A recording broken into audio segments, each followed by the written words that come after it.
Gosanke is a Japanese word literally meaning three families and is used to refer to the biggest three of something. When it comes down to Nishikagoi, the big three consist of Kohaku, Taisho Sanshoku, and Showa Sanshoku. In this video, we explore these varieties and all of their characteristics.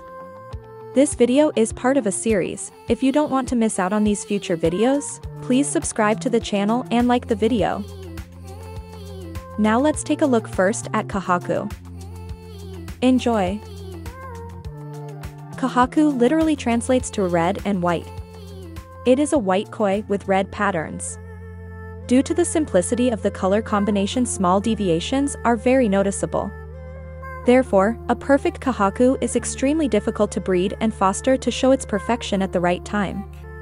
Preferably, a Kohaku has a balanced pattern, where smaller and bigger areas of red, called haibin, are carefully placed on the body.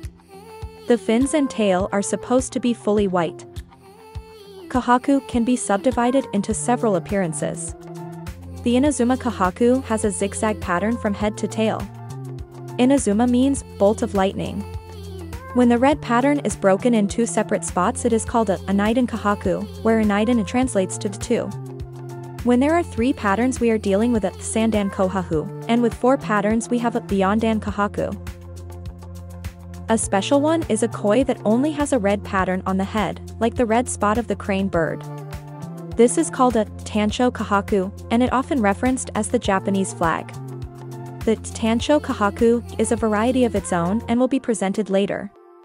When there are other red patterns on a Tancho as well, we call it a Maruten Kohaku. There are some other characteristics that create variances, like a Hanatsuki Kohaku, where the red pattern stretches from the front of the head to the back. When the head is fully red, we call it a Menkaburi Kohaku. If the pattern is characterized by a vast amount of individual isolated red scales, we could be dealing with a Kanoko Kohaku.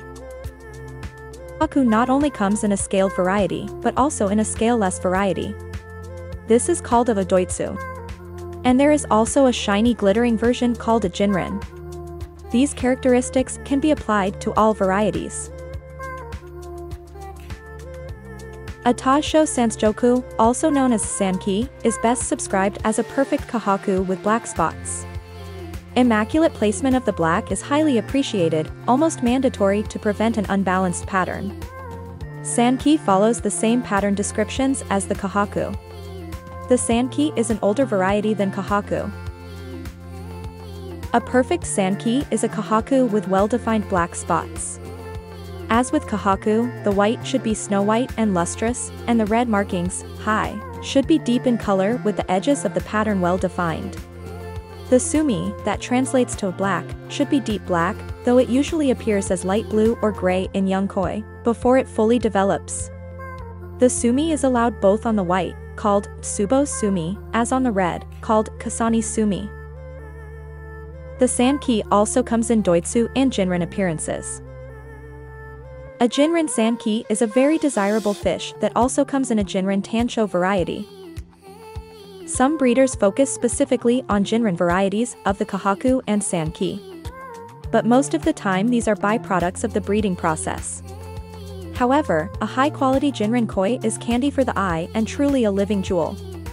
The Sanke variety also holds the normal Tancho Sanke, as well as the very rare Kanoko Sanke, as they are not attractive at young age and culled out early in the culling process. These koi define the Taisho Sanshoku variety.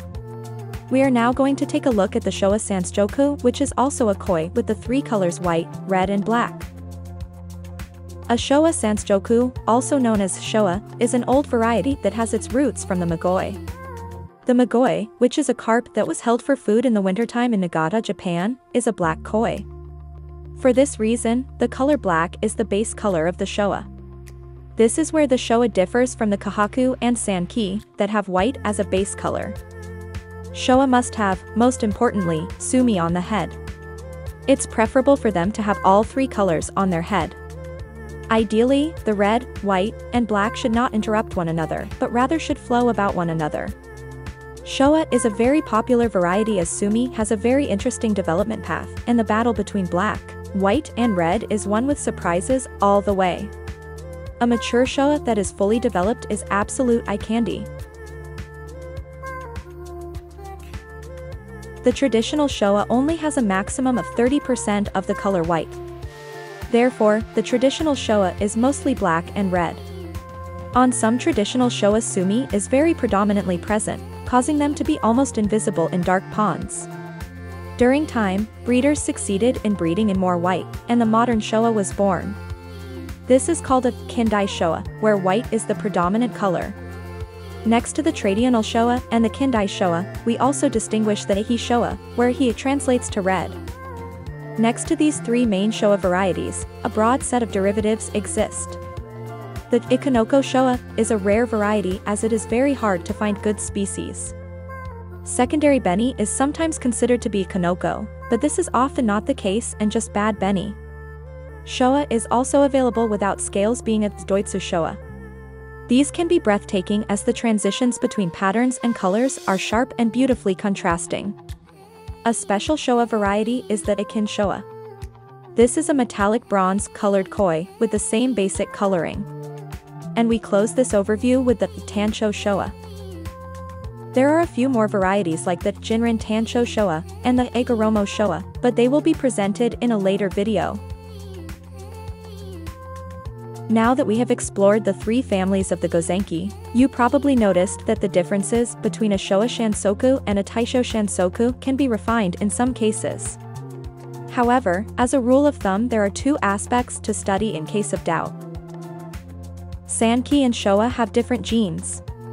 Where a Sanke is born with a pinkish-colored body, a Showa has a predominant black color. When they grow up, they both have the three colors white, red and black. A Sanke normally does not have the color black on its head. Also, if there is black on the pectoral fin, it looks like small strips from the base to the end. This is called a tijime. A Showa has black on the head, and the black clearly originates out of the black armpit. This is called motogero. I hope you liked this video. Please consider to like it and subscribe to the channel, as this is the only way to keep it going. Thank you for your attention.